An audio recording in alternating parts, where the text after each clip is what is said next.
U.S. is stacked with talent from like that 28 to 20 range. Adam Fox now, as you can say, is up there as one of the best defensemen in the world. That's something the U.S. has needed since Brian Leetch has retired. They haven't had that top-end defensive player back there, really. Oh, you forget about Chris Chelios. I mean, it was good defenseman. Well, that's Brian Leetch era. Yeah. I'm saying since then. They've had John Carlson's been their top defender with Seth Jones the last couple Olympics and stuff. Well, the last couple Olympics. They haven't even played in the Olympics because they've had all the stupid stuff going on with the COVID and everything before that. But, unfortunately, we got robbed of a 2024 Hockey World Cup. It's being pushed back to 2025. So you get to see players probably like Patrick Kane get aged out of that now. I can't see him come back in 3 years. Who knows? Maybe he's still grinding out, but I think Joe Pavelski, like those kind of like old guard guys. Pavelski's gone. I think Kane will be a part. He'll be the captain of the United States team. I still think Kane has the game to be there.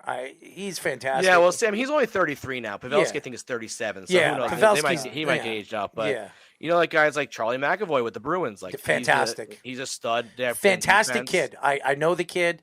I know his family out in Long Beach. He's a fantastic, fantastic kid. He really is. And so is the Fox family. I met his father. I met his mother. Very, really nice people. And when you meet Adam Fox, he's not that tall. It's crazy. 5'9". He's a really small guy, but fantastic ability, good stick handling skills, could shoot the puck.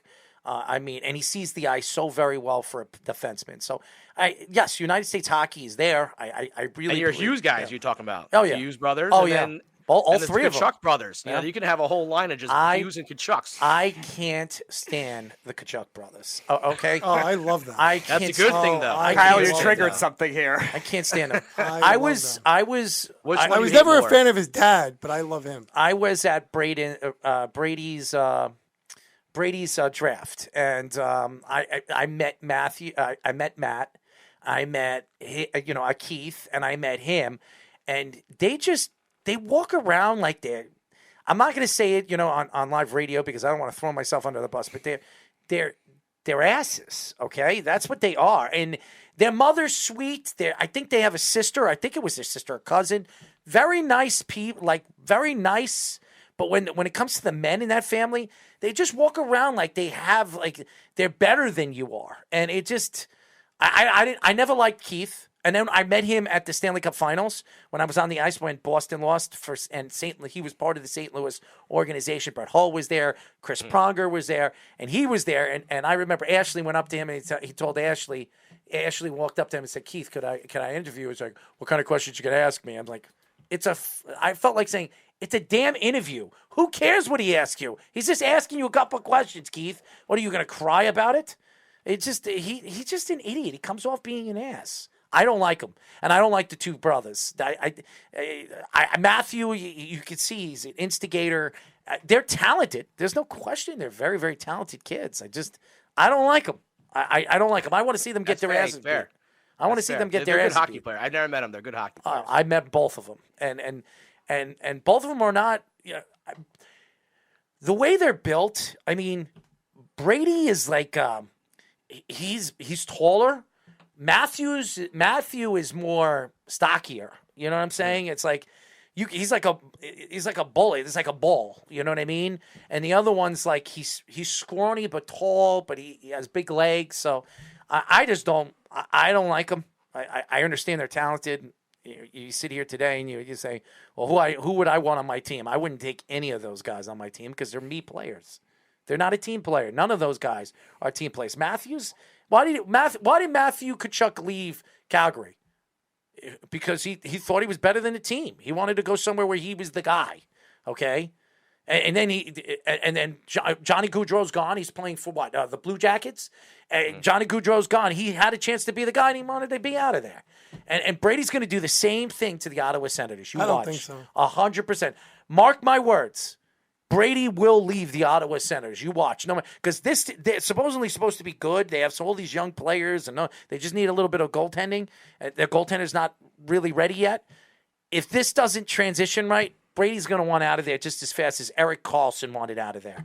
I guarantee he wants back in now. Yeah, because he stinks over there in San Jose. This is his best year. In a reunion. This is his best year as a San Jose Shark after how long? 6-7 years. Guy can't stay healthy. I remember, too, at the time I wanted the Rangers to trade for him before they signed Panarin and all those guys that offseason because I thought they needed Carlson more. Or is I wrong on that? It just bothers me. Do that. It just bothers me. I can't sit here. I love hockey. I love the game of hockey. And these two guys, they watch it religiously. I stopped after I hurt my knee. I stopped watching hockey for like 7-8 years because what the game did to me. It tore me apart. You know, when I was told I have to be a walk-on here and walk-on there, I was like, get the hell out of here. Sure. 16 years of hard work and dedication. You're going to tell me I have to be a walk-on after I hurt my knee? Get the hell out of here. So, but these guys, they watch it religiously. I watch the games too, but what bothers me about the game is just the torture of these prima donna players. And there are a lot of prima donna players. And Sidney Crosby, just like LeBron James brought it in basketball, Sidney Crosby brought it to the game of hockey now. And it's transitioned the game. I don't know for the better, but you're right. United States hockey is right there with all the greatest, the great countries in the world. And you're seeing that right now, and I'm very excited to see United States hockey move forward. John Van Biesbroek told me, what was it, 3 years ago in Dallas? He told me that United States hockey is going to hit. He believed that in 5-6 years that United States hockey will be ranked number 1 in the world. That's what he's running the whole program now. Yeah, he's in charge of the whole program now. So. I know. Yeah. I told him I wanted a job. When I was talking to Jake Ottinger was the goalie of the World Championship team, and he was kind of an unknown, not unknown, but he was a younger guy then before he was starter in Dallas. And again, same with Tage Thompson, every guy on the team was like, this kid's legit. Like, watch this kid. And sure enough, he set the world on fire last year, showed everyone in the playoffs how good he is, and that he's going to be their goalie for years to come for Team USA. Yeah. So they're stacked there. That's what he said, too. He said Shields and all these guys that are coming up. He said, you have no idea what United States hockey is going to be. And he mentioned at a point, Jack Hughes wasn't drafted that year. It was the year after. And he told me, Jack's a great player, but he's not even the best player I'm looking forward to seeing. That's what he was telling me. He said, and that's where he said United States hockey is transitioning. He says, this is the best. And he's not just saying this. He said, this program is the best program in the world. And Canadian hockey, it's great. It's amongst the best. But he says the young United States hockey players that are developing here, especially on the East Coast, is beyond what you would believe that it would have became, 10 years ago. So it's amazing. United States hockey is there. And I'm excited because Mark Messier for years was trying to bring those rinks in Brooklyn. Remember when he was trying to bring like 12 rinks and they were going to have the Olympics over here and all this other craziness? It didn't pass through, maybe because of COVID and all that other stuff. I heard that he's trying to bring it back again. He's doing the hockey in Harlem again. Yep. So they got the rink there now. Yep. Which is great. And I know he's been a big advocate. Adam Graves has been very big in that. Yep. A lot of the old Rangers have been big on that, which is great. Even the old Islanders. Long Island. Mm-hmm. Look at Long Island. They had the brand new, beautiful arena UBS, practice rink they built out there. Yep. So the UBS and the one in where is that, Mike? It's right by you. The Islanders practice rink. Where is that? The Islanders practice rink is in Syosset. Syosset. Yeah, it's awesome. Yeah. It's beautiful, I heard. It's a beautiful arena. It's a beautiful. And you look at the NHL now, there's more and more kids from Long Island than ever before. 100%. Yeah. And for the Rangers, they got, Ryan Carpenter, a kid from Staten Island. Mm-hmm. You never hear a kid from Staten Island make the NHL. So. In the last 7 years in the draft, there was, I think, 15 Long Islanders drafted. There you go. So and I was at a draft that in the first 3 rounds, there were 5 Long Islanders drafted, and 2 of them were drafted in the first 2 rounds. So it just tells you what United States hockey is becoming over here, and it's big. It's really, really big, the development of these kids. And like Van Biesbroek had told me in Dallas, he says, the game is transitioning, and the United States will be number 1. At the time, I think it was when was the draft in Dallas? It was 2019. I think 2018. 2018. He yeah. told me in 5 years, United States hockey. That was Nick's graduation. I couldn't make it. There, so 19. So that was 18, 19, 20, 21. He said 5 years, the United States hockey would be number 1. It's 2 right now, and we're going on to the 5th year in 2023. He's not lying. No. So it's fantastic. It's great to see, and it's great to see you, man. You look great. Yeah. Thanks for having me back on. Absolutely. We'll get I you on have again. one question for you, Kyle. Yeah. You go to the Garden a lot, right? I'm I'm assuming. I do. Yes. All right. You got to help me understand this. Why do they keep chanting Pot Fans Cups? I don't get, it doesn't make sense to me. That's the joke we're making now. You see that he's selling socks, Pot Fan socks. Oh, Arrow let me do about that. The best was he actually had an ad run on Rangers MSG. Saw that, yeah. During the Islander Ranger game, they actually ran an ad saying, "Right, yeah, you've been chanting it for so many years. I want to finally make it official. Pot Van socks are now available," which I thought was hilarious. Good on him. Good marketing, I'll say for that. Talking about it. Great, he was there. It was fantastic. He was fun. And I had Glenn Healy on my show, and I asked him. I said, "Do you ever ask him how he feels about that?" And he's like, "Listen, I know my place, and that's something you do not ask that guy." So obviously, it's something he did not enjoy during his playing career, but now I think he can look back and smile. And not for anything. He's making money off of it. He doesn't. Yeah, not for anything. You go to a Ranger game and you hear it, maybe 10% of that crowd knows where that originated from. Do you know what I mean? It's kind of a thing now where I think Ranger fans are, obviously growing up, I learned it and I didn't know what it was until my dad told me what it was, 90, in the 90s. So I wasn't there for the actual incident. And so I learned. It was actually 80s. It was 80s. It was in the 80s, yeah. It was 89. I think it was 89 or 88. Right? Was what you took out? Like that, yeah. So, I mean, it's something that obviously will probably live on forever in the Garden, but it comes to a point where it's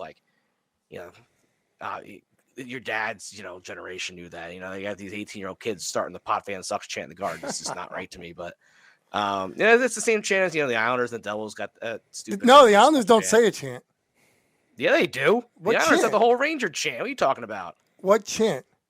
Yeah, they have a Ranger Suck chant, too.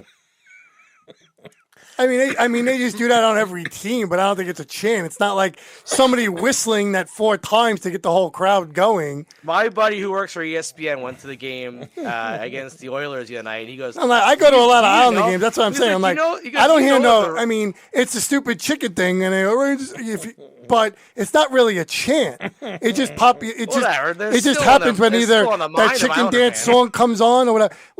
And I've been to a Devils game, and actually just recently. And it's almost the same thing. The Devils whistle, and then they say Rangers suck. And then when the Rangers whistle at the Garden, they sit there and say Pot Fans Cups. So I get that too. But the Islanders don't have a chant. Nobody whistles and goes, the Rangers, it's that stupid chicken dance song that pops up. Whatever it is. There's the Rangers sucks chant that echoes through that building multiple times a game. I think it's the Islanders just being more professional and everything. Oh, stop. Yeah, that's it. I don't think it has anything to do with it. I just think the Islander fans just don't give a crap, honestly. The Islanders were maybe more professional during Lou's nap. I think, honestly, I just wanted... And who's the better goalie, Sorokin or Shechersky? Oh, you know what he's going to go. You know what he's going to go. Igor he just had the best season of any goaltender in years. You knew he was going to go that way. But having said that, it's setting up for a decade long of this. They're best friends, rivalry. Right? I know it's fantastic. Yeah. It's fantastic. It's good for hockey. Go Ranger fans. Go look at Sorokin's record in the KHL against. He outplayed him in every. Mm-hmm. But you could look at. For Ranger and Islander fans, I would rather the Islanders be good. Yeah. In the 90s, I didn't care about the Islanders. When I grew up as a Ranger fan, I hated the Devils more than the Islanders because the Islanders were just afterthoughts. Yep. They had their fisherman stick logos and their, Ziggy Palffy was the stud. It's a different team. No one cared about them then. Now the Islanders are good. I think it's great. It's good for the rivalry. The Devils being good is good for the rivalry. Correct. Good for hockey in the tri-state area. 100%. And we really appreciate you, bud. Stay safe. We'll talk to you soon. Yeah, be good, guys. Happy holidays. Yeah, absolutely. Happy Thanksgiving, my friend.